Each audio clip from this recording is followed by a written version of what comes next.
Je vais vous raconter l'histoire de la sélection naturelle qui est responsable de toute la diversité de la vie sur la planète. Depuis longtemps, on a compris que les espèces d'animaux différentes ont beaucoup de choses en commun dans les formes de ce corps, dans le sens morphologique.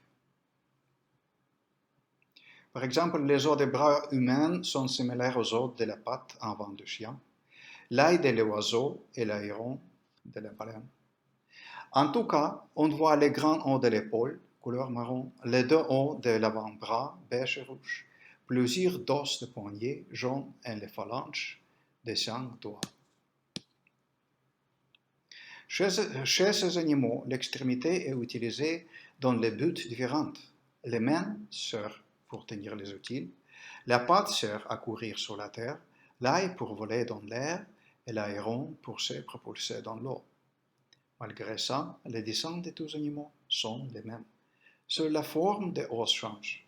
Si tous les membres étaient en argile, par déformation continue, on pourrait obtenir la patte du chien à partir de l'œil, ou l'œil de l'oiseau à partir de la main humaine. Le même dessin est adapté pour des buts différents. Il semble que tous les animaux, pourtant tellement différents, sont en relation familiale. Donc, les espèces évoluent dans le temps. Je montre à droite l'évolution du poisson au lézard. Les découvertes des fossiles confirment qu'une telle évolution dure des milliers d'années, des millions d'années. Quel est le mécanisme d'évolution? L'existence des changements dans les organismes était déjà claire pour les anciens philosophes. Par exemple, Aristote pensait que les formes idéales des animaux étaient réalisées graduellement, l'un après l'autre, suivant un plan cosmique préexistant. La compréhension a changé lorsque Jean-Baptiste Lamarck proposait que les animaux changent naturellement, par eux-mêmes, pour s'adapter au mieux à l'environnement. Il pensait que les changements dus à l'adaptation acquis graduellement pendant la vie d'un organisme se passaient aussi aux descendants.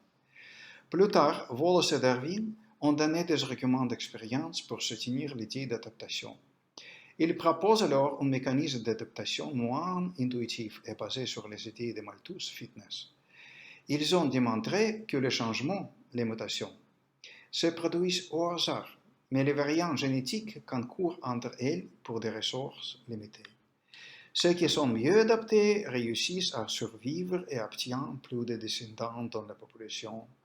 Ceux qui perdent la concurrence aux mutations s'entendent. Comment la diversité génétique est créée et s'évolue? D'abord, les mutations créent des variants génétiques. La reproduction et la concurrence se produisent. Les variants très défavorables ne produisent pas de descendants. Les variants plus favorables sont plus probables à survivre et se reproduisent nombreux.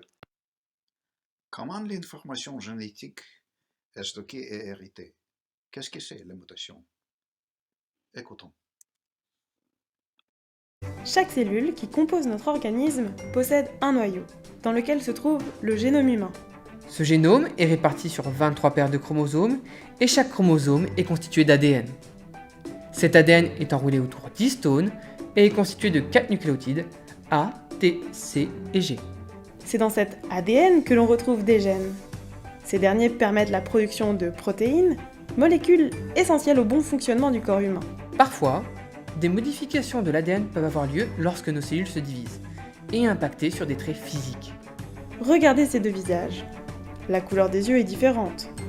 Si on regarde de plus près le gène OCA2, nous pouvons nous apercevoir que quelques différences spécifiques au niveau de ce gène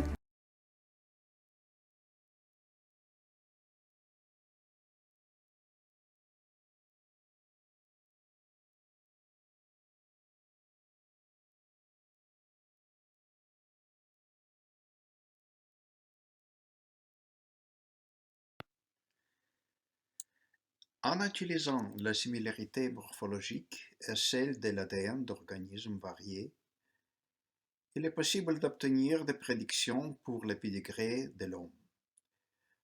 Voici sur la gauche l'arbre généalogique de l'homme proposé il y a 150 ans, basé seulement sur la similarité morphologique. L'arbre montre l'évolution à partir d'organismes primitifs, comme l'infusauria et les vers, aux vertébrés et les mammifères, comme les hommes. Sur la droite, voici l'arbre de la vie sur la planète entière, obtenu par la comparaison des ADN des différents organismes. Nous, comme la levure, sommes eucaryotes, c'est-à-dire que nos cellules ont un noyau. Nous partageons 30% de notre ADN avec celui de la levure, 60% avec la banane, 80% avec la visage et 98% avec les grands singes. Parlons d'origine humaine. Le pédigré humain est connu par les fossiles intermédiaires trouvés en Afrique, Europe et Asie. Pendant 4 millions d'années, les singes qui chassaient et mangeaient la viande ont appris à marcher à deux jambes, leur cerveau a grandi par 3 fois et leur mâchoire a réduit sans trop de légumes à marcher. Les routes de la migration de notre espèce, Homo sapiens, sont analysées des fossiles et de l'ADN, surtout chromosome Y, présent chez l'homme. L'ancêtre commun, en ligne paternelle de tous les humains à toute la planète, vivait il y a 200 ans en Afrique d'Ouest. Il s'appelle Adam chromosome Y. Aussi, il était un ancestor commun maternel en Afrique du Sud, évolué par l'ADN mitochondrial. Malheureusement, Adam et Yves ne se rencontrèrent jamais, mais leurs lignées seront croisées plus tard. Toutes les autres parties de notre ADN viennent d'individus différents. À la suite de la migration d'Afrique, les humains ont divergé génétiquement. Voici l'arbre génétique des peuples qui habitent dans les continents différents. La longueur de chaque ligne correspond à la distance génétique, où la distance de 0,01% est montrée sur la figure. La distance est le pourcentage de nucléotides qui sont différents entre deux personnes. Donc la distance génétique maximale entre humains est 0,15%, qui est des millions de nucléotides. La raison pour la divergence est l'adaptation aux conditions naturelles comme les couleurs de peau et l'effet de migration et l'effet du fondateur. Considérons les virus. L'une des conséquences les plus importantes pour la santé publique est l'évolution de la résistance des virus contre un traitement antiviral. Les allèles variants génétiques qui sont résistants préexistent avant le traitement à cause des mutations aléatoires. Parce qu'ils sont délétères pour les virus, ils sont contre-sélectés et donc peu nombreux.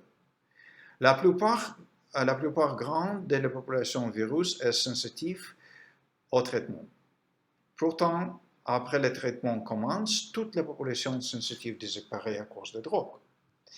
La petite sous-population résistante grandit et remplace la population sensitive. À cause de cet effet, pour être efficaces, les médicaments modernes sont développés afin d'exciser plusieurs mutations du virus pour développer la résistance. Merci pour votre attention et bonne soirée. En somme, notre code génétique est l'ADN dans les cellules. La code est héritable. Il change entre générations par mutation aléatoire. La sélection naturelle choisit les meilleures mutations. D'où vient toute la diversité de la vie.